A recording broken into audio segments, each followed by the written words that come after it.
Good afternoon to all. So I am Venkat Subbara from EEE department. So today we will discussing about the topic DC generator. So in contents are working principle of DC generator and construction of DC generator and types of DC generator and EMF equation of DC generator. So actually the working principle of DC generator works on the Faraday's law of electromagnetic induction. So according to Faraday's law of electromagnetic induction, so whenever conductor cuts the magnetic lines of flux, an EMF is induced in that conductor.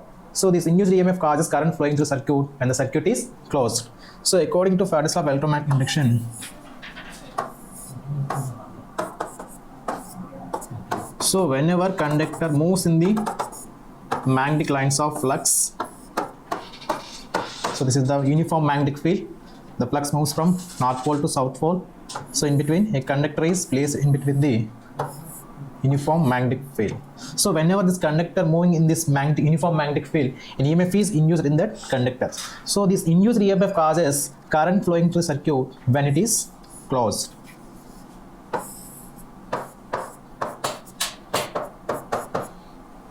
So this is the working principle of DC generator. So according to Faraday's law of electromagnetic induction, an EMF is induced in the conductor. So E equals to BLV sin theta. So E equals to induced EMF in the conductor, and B is the magnetic flux density, and L is the length of the conductor placed in the uniform magnetic field, and V is the velocity of the conductor in the uniform magnetic field. So according to Faraday's law, so an EMF is induced in the conductor. So the necessary requirements of the conductor EMF is the necessary requirements for EMF induced in the DC generators. So first one, conductor. So the necessary requirements. So first one, conductor, and second one, magnetic field,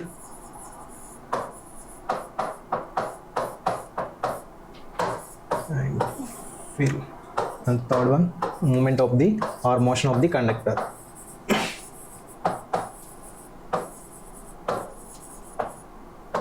So these are the necessary requirements for induced EMF in the DC generators. First one, conductor. So and second one, magnetic flux or magnetic field, and third one, motion of the conductor in between the magnetic field. So these are the necessary requirements for EMF induced in the DC generator. So next, the construction of the DC generator.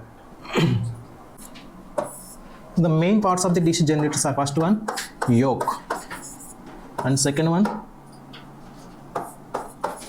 pole core or pole shows, and third one, field winding,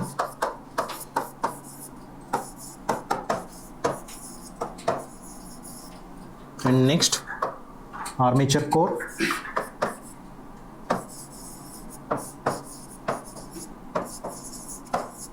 and next, armature winding,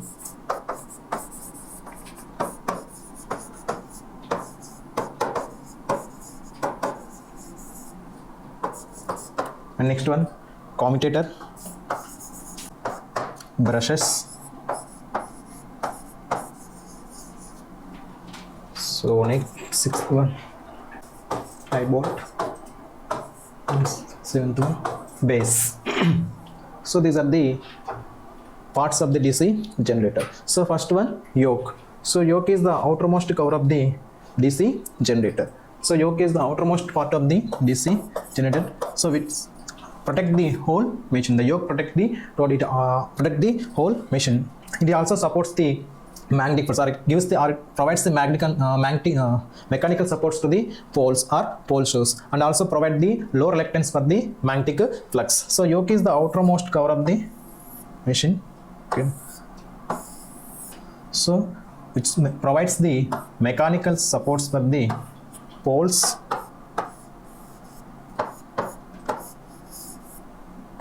and also provide the low reluctance path. So it is made up of the silicon steel. The yoke is made up of silicon steel. And second part,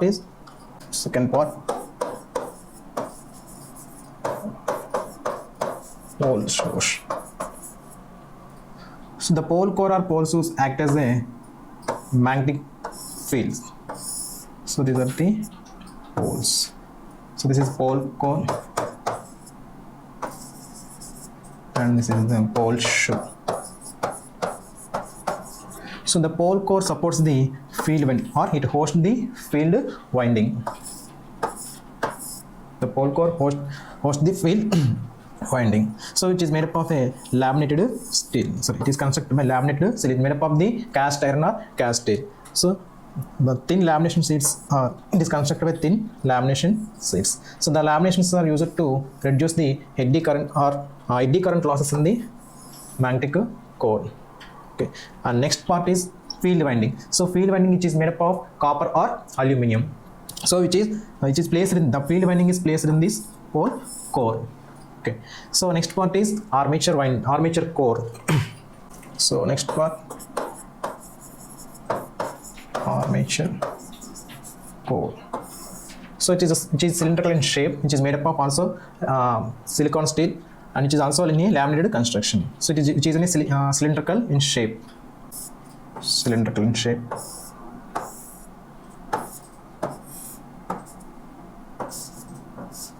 So which is also a laminated core. So the lamination of the thickness of the lamination between 0 to 5 mm to 0 or 1 mm 0 to 5 to 1 mm.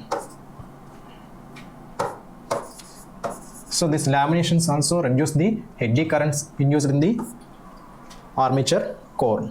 So next part, armature winding.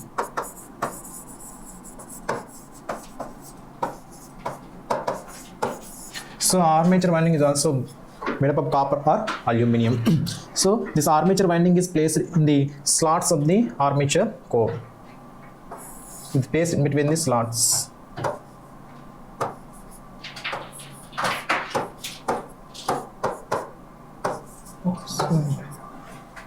This is the armature core. So this armature winding is placed in between these slots in the armature core. So there are two types of armature windings. So first one is lap winding, and second one is wave winding. So these are the two types of armature windings.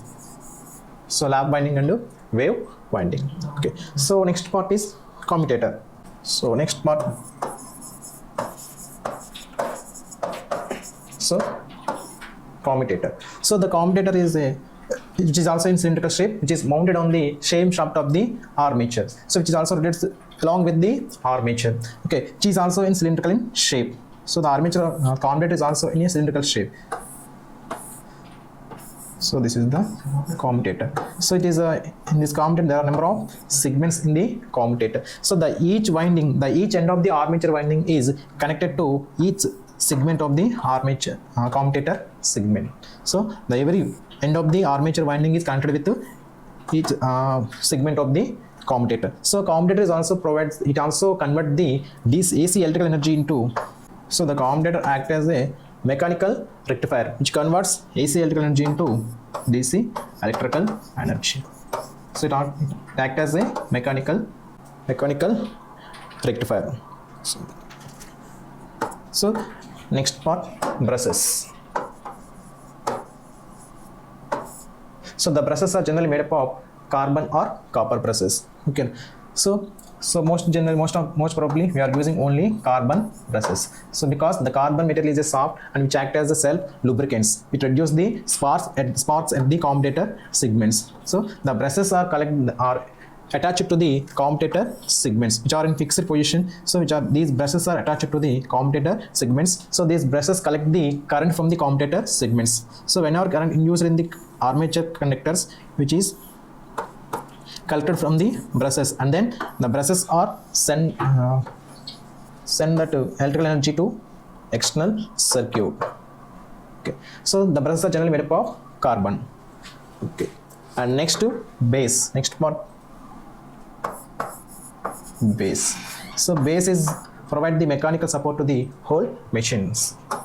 So this is the machine. So the base provide the mechanical support to the whole machine.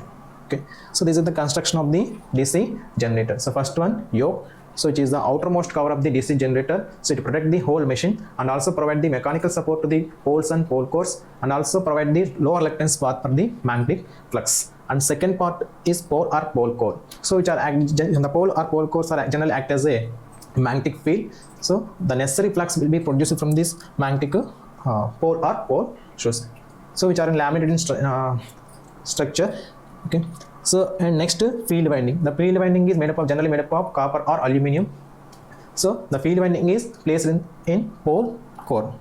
And next armature core, which is in cylindrical shape, which are also in a laminated core, so the lamination of the armature core reduce the eddy current losses in the DC generator. Next armature winding, so it is also made up of copper or aluminum. So there are two types of armature windings, one is lap winding and second one is wave winding. And next commutator, so commutators are also in a cylindrical shape, which is mounted on the same shaft of the commutator, so which so the commutator acts as a mechanical rectifier which converts the AC electrical to energy to DC electrical energy. And then brushes, the brushes are made up of carbon or copper. Okay, so these brushes collect the current from the commutator segments and then pass to the external circuit. Okay, next base, the base provide the mechanical support to the whole machine. So these are the parts of the DC generator. And next, so types of DC generator based on excitation. So based on excitation, so based on the excitation, there are two types of DC generators. So first one, separately excited DC generators.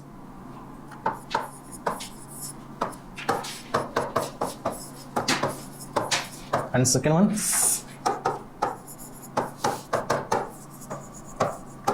self-excited DC generators. So the self-excited generators are classified into three types. So first one, shunt generators.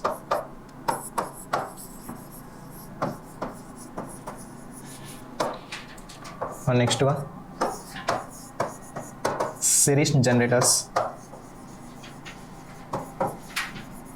And third one, compound generators.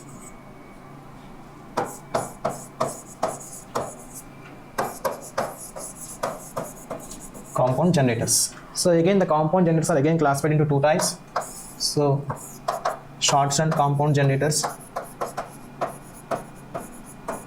and second one long shunt compound generators. So based on the excitation, the DC generators classified in two types. So first one, separately excited DC generators, and second one, self-excited DC generators. The self-excited DC generators again classified in three types: shunt generators, series generators, and compound generators.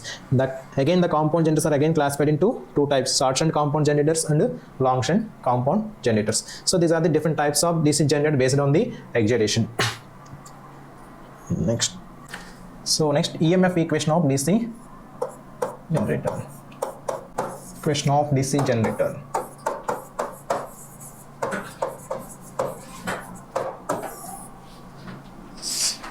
So let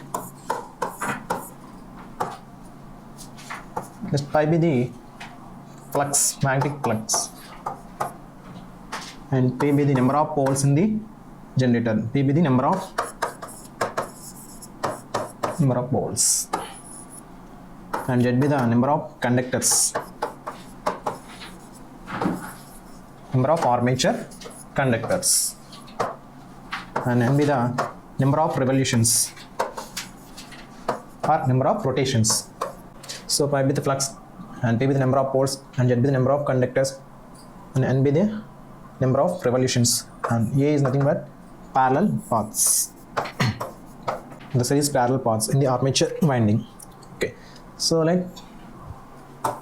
according to Faraday's law of electromagnetic induction, the rate of change of flux is nothing but induced EMF in the conductor. So therefore the induced EMF E equals to d pi by dt. So in the DC generator, the induced EMF is directly proportional to rate of change of flux in the conductor.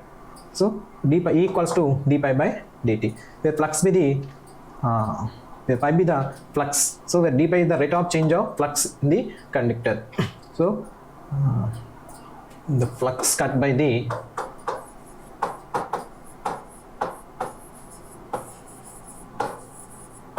conductor d pi equals to pi into p Webers, and time taken by 1 revolution, and time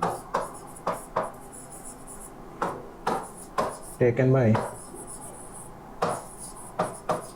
1 revolution, nothing but dt is equals to 60 by n seconds. So according to Faraday's law, so the induced EMF is directly proportional to rate of change of flux d pi by dt. So d pi is nothing but pi into p Webers, and dt is equals to 60 by n second. The number of revolutions per the time taken for one revolution, nothing but 60 by n seconds. So therefore the induced EMF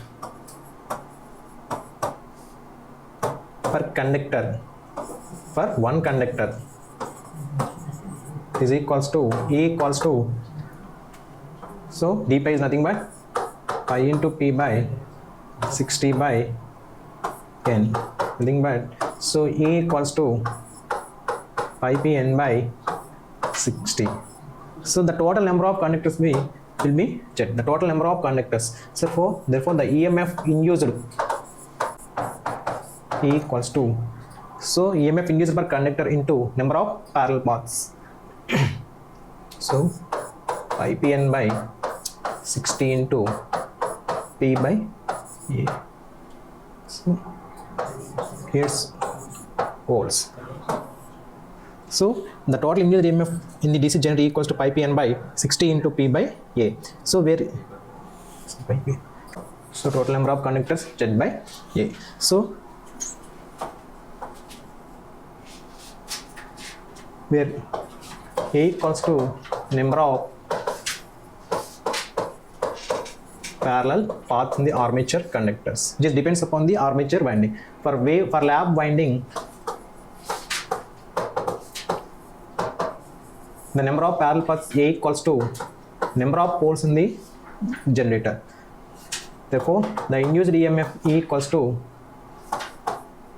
pi p n by 60 into Z by p, nothing but pi n into Z by 60 volts.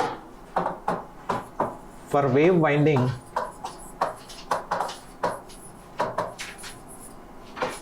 the total number of armature parallel paths A equals to 2. So in this situation the induced EMF E equals to n by 60 into Z by 2. So the total induced EMF E equals to by 120 volts. So this is induced EMF in for wave lap winding. This is induced EMF for wave winding. So based on the armature winding, the induced EMF will be changed. For suppose for lap winding, so the total induced EMF in generator E equals to 5 Zn by 60 volts. For wave winding, the induced EMF in the DC generator E equals to pi p nz by 120 volts. So this is the EMF equation of DC generator. Okay, so this is the construction and working principle and EMF equation and different types of DC generators. Thank you.